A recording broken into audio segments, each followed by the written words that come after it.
안녕하십니까 구독자 여러분. 오늘 24년 7월 7일입니다. 전국 9대 도시 개인택시 시세 좀 알아보고 가겠습니다. 먼저 대표님 본인 소개 좀 해주세요. 예, 안녕하세요. 인천 개인택시 조합 지정업체 갈산상사 이원복입니다. 대표님, 예. 9대 도시 개인택시 시세가 좀 변동이 있나요? 예. 서울이 좀 올랐고요. 서울부터 말씀드릴게요. 서울은 1억 1,500만원, 전주에 대비해서 한 700만원 정도가 올랐죠. 부산은 1억 100만원, 전주에 대비해서 100만원이 상승했습니다. 대구는 5천만원, 인천은 1억 2,400만원, 인천 같은 경우는 거의 안정권에 들어서 등락폭이 거의 없어요. 광주는 1억 3천만원, 대전은 1억 2천만원, 울산은 9,700만원, 세종시는 2억 3천만원, 제주도는 1억 6천만 원에 거래되고 있습니다. 대표님, 예. 서울이 전주에 비해서 700만 원이나 올랐습니다. 예. 이거 왜 그런가요? 서울이 그동안 가파르게 빠졌잖아요. 네네. 상승도 가파르게 됐는데 물건이 빠질 때도 가파르게 빠졌는데 네네. 그동안 팔려고 내놨던 매물이 어느 정도 정리가 된 거예요. 정리가 되고 팔려고 내놓았던 매물도 너무나 가격이 낮다 보니까 걷어들인 거죠. 네네. 걷어들였던 매물이 들어가니까 좀 자연스럽게 가격이 상승하는 거죠. 네. 예. 부산도 100만 원이 올랐습니다. 이건 또 왜 그런 건가요? 부산 같은 경우에는 자연스러운 현상이에요. 네네. 찾는 분이 팍 늘어난 것도 아니고 점차적으로 늘어나니까 자연스럽게 늘어나는 거예요. 가격대가 상향되는 거죠. 예. 인천은 거의 변동이 없네요. 인천 같은 경우는 1억 2,400선에 당분간은 묶일 것 같아요. 거의 안정세로 접어들고 파는 매물이나 사는 매물이 거의 비슷하게 맞아 떨어진다는 얘기죠. 예. 그렇다면 다음 주 전망을 어떻게 보세요? 다음 주도 서울 같은 경우는 소폭 상승할 것 같고요. 부산도 소폭도 오를 것 같고 인천은 1억 2,400선에 당분간은 지속될 것 같아요. 예. 서울이 700만 원이나 오른 거는 이거는 정상적인 거래로 봐야 되나요? 그렇죠. 시장 형성 논리에 맡겨야지 인위적으로 가격을 조절하거나 이러면 부작용이 생기는데 수요와 공급이 맞질 않아서 오르는 것은 자연스러운 현상이에요. 예. 유독 서울하고 인천이 거래 시세 등락이 좀 심하잖아요. 이건 뭐라고 생각하세요? 일단은 차량 대수가 제일 많잖아요. 서울이나 인천, 부산 이쪽은 택시 대수가 많기 때문에 여기서 좌지우지 되는데 특히 서울 시세에 민감한 이유는 서울에서 시세가 형성되면은 지방까지 그게 여파가 내려가더라고요. 예. 인천도 서울 시세를 많이 받은 거죠. 예. 그러면 인천은 앞으로 계속 좀 이 상태로 계속 유지가 될 거라고 이렇게 보시는 거죠? 예, 당분간은 이 선을 유지할 것 같고 인천도 지금 택시 살려는 분이 꾸준히 유입이 되고 있는 상황이에요. 교육장에 가서 택시 자격 취득 시험을 보는데도 인천 같은 경우는 지금 인원이 꽉 차서 시험 보는데도 한참을 기다려야 돼요. 그만큼 택시 수요가 많이 필요하다는 얘기죠. 예. 이번 주 거래량하고 저번 주 거래량 비교 좀 해주십시오. 이번 주나 저번 주나 3대에서 4대꼴 정도가 움직이는데 그렇게 크게 움직이진 않아요. 크게 움직이진 않고 교육받고 오시는 분들이 지금 계속 오시는 추세예요. 예. 대표님. 예. 이번 주 거래건 중에서 기억에 남는 건 있으면 얘기 좀 해주세요. 예. 이분은 나이가 좀 드신 분이에요. 나이가 드셔가지고 개인 택시를 접으려고 그랬는데 아드님이 화물차로 오고 계세요. 그래가지고 아들한테 자연스럽게 물려주는데 이분은 나이가 드신 관계로 그동안 사고가 좀 많았어요. 그리고 보험 할증이 많이 돼가지고 이게 팔기도 그러고 계속 운영하기도 뭐 했는데 아들이 자격 조건을 갖춰가지고 아들한테 이제 물려주는 거예요. 아들 거 화물차를 아버지가 물려받고 아버지 거 개인 택시를 아들이 이제 운영을 하는 거죠. 서로 맞바꾸는 형태가 된 거예요. 그래가지고 지금 진행 중인데 두 분도 원만하게 합의가 이루어진 거예요. 아버지는 자연스럽게 아들한테 주고 아들은 또 아버지한테 자기 화물차를 또 드리고 그런 현상도 있어요. 예. 대표님. 예. 고령 운송 종사자 운전 능력 평가가 강화된다 그래요. 여기에 대해 설명 좀 한번 해주십시오. 예, 요즘 급발진 사고들이 많잖아요. 급발진 사고가 많은데 고령자 쪽에서 특히 그게 좀 많이 나오나 봐요. 그래가지고 산하기관의 연구단체하고 같이 조사를 해서 이게 고령 운전자들이 운전 미숙이 아닌가 해가지고 이걸 좀 강화하는 것 같아요. 9월 달부터 실시를 지금 한다는 예정인데 아직 확정은 안 된 거예요. 개인 택시나 화물이나 버스 운전 능력 평가를 지금 계속 실시하고 있는데 65세 이상은 3년에 한 번 받거든요. 그 다음에 70세가 되면은 1년에 한 번씩 계속 검사를 받아갖고 자격 유지 검사를 하는데 이게 실효성이 문제가 되는 거예요. 이 검사를 해도 걸러지지 않는 분들이 운전을 해서 그 급발진이나 교통사고를 많이 유발하니까 이걸 강화한다는 얘기죠.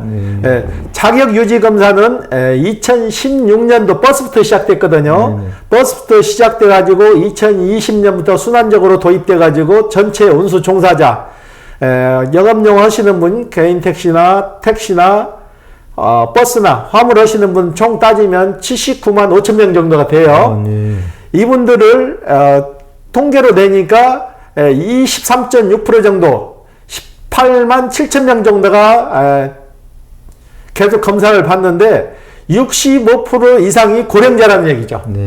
그래서 제도를 1년마다 한 번씩 하는데 이 시험 내용이 신호등에서 빨간불 켜져 있을 때 제동 시간, 전후방 주시해서 앞에 나타나는 물체 감지 능력 등을 보는데 두 개 항목에서 최저 등급 5등급 이하를 맞으면은 이거 불합격이 나오게 되면은 15일이라는 유예 기간을 뒀다 다시 시험을 봐야 되는 거예요. 시험 봐서 떨어지게 되면은 다시 또 15일 동안 또 운행 정지가 들어가서 이런 식으로 해서 계속 운영이 되는 거예요. 근데 우리나라 지금 택시 하시는 분들이 너무 고령이 되다 보니까 이게 문제가 좀 많은 거죠. 이게 2020년도에서 2023년도까지 합격률이 97.5% 정도가 나오는 거예요. 그래 거의 다 합격한다는 얘기죠. 그리고 고령 운전자가 실기석으로 안 되면은 신체 검사를 받아도 그게 통과했는데 이게 좀 모순점이 많아가지고 이걸 강화시킨다는 얘기죠. 걸러낼 사람들은 아주 걸러낸다는 얘기예요. 그런데 지금 실질적으로 이걸 걸러내게 되면은 고령 종사자들은 자기 생계에 이제 막종이 다가오잖아요. 그래서 반발도 심한 것 같아요. 근데 9월달경에는 아마 논의를 거쳐서 발표가 일어나질 것 같아요. 급발진은 젊은 층에서도 나오잖아요. 이 급발진이라는 것은 아직 정확히 판명이 안 났잖아요. 제조사 책임인지 운전자 과실인지.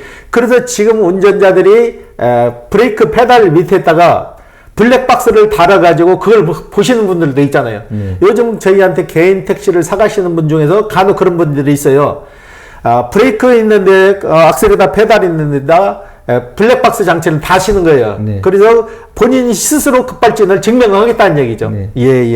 그런 거는 제조사에서 달아줘야 되는 거 아니에요? 제조사에서는 당연히 다뤄줄 의무가 없는 거죠. 자기네들 결함을 인정하는 꼴이밖에 안 되는 거잖아요. 그러니까는 제조사에는 아무래도 회피를 내고 하는 거고, 일반 기사분들은 개개인이 방어를 해야 하기 때문에 좀 힘들잖아요. 그걸 입증을 해야 되는데, 입증을 어떻게 하냐고요. 그러니까 최후의 방법이 블랙박스를 달아가지고, 페달 쪽에 블랙박스를 받아갖고 본인 스스로 방어를 하겠다는 얘기죠. 그리고 대표님, 개인 택시 5년 보유 제한이 있잖아요. 이건 좀 폐지돼야 되는 거 아닌가요? 전에는 이 법이 계속 지금 몇십 년 동안 유지되고 있는데 당연히 폐지돼야 할 법이에요. 개인 택시를 하다 적성에 안 맞거나 다른 사업으로 전환을 해야 되는데 전환을 못하고 5년 동안 묵혀야 되잖아요. 만 61세가 되기 전까지는 젊은 층이 사가지고 본인 적성에 맞지 않으면 차를 세워야 된다는 얘기예요. 그러면 본인 일도 못하고 금전적인 손실도 따르지만은 너무나 이건 불공평한 거죠. 직업 전환의 자유를 뺏는 거죠. 이왕 얘기 나온 김에 거주 제한 이것도 좀 폐지됐으면 좋겠어요. 거주지 제한도 당연히 폐지될 사항이고 지금 거주지 요건을 내세우는 이유가 그 지역의 지리를 잘 몰라서 그런다는 쪽도 많이 있는데 지금 내비에 치면은 어느 골목 몇 번째 길까지 다 나오는데 그게 무슨 의미가 있냐고요. 어느 지역이나 내가 가서 자연스럽게 일을 할 수 있는 여건을 만들어줘야지. 서울은 뭐 몇 년, 인천은 몇 년, 지방은 몇 년, 이 자체 묶어놓은 그 자체가 모순이에요. 마지막으로 대표님, 서울하고 인천에서 개인 택시 하시는 분들에게 조언 좀 해주십시오. 왜 그러냐면 또 서울 시세가 오르면 또 인천 시세도 또 오르는 거 아닌가 그렇게 생각할 수도 있거든요. 거기에 대해서 조언 좀 해주십시오. 그 지역에서 인위적으로 가격만 올리지 않으면은 금액은 시장 경제 논리에 맡겨서 자연스럽게 흘러가게 놔둬야 되는데 그 강제적으로 조절만 않으면은 시세는 정상적으로 잘 흘러가요. 그런데 개인 택시를 사서 하시려는 분들은 가격에 100만 원, 200만 원 너무 민감하게 반응하지 마시고 본인이 해야겠다고 하게 되면은 100만 원, 200만 원 좀 비싸도록 사서 하시고 본인이 나는 비싸서 못 올 것 같으면은 기다리시는 것도 방법이죠.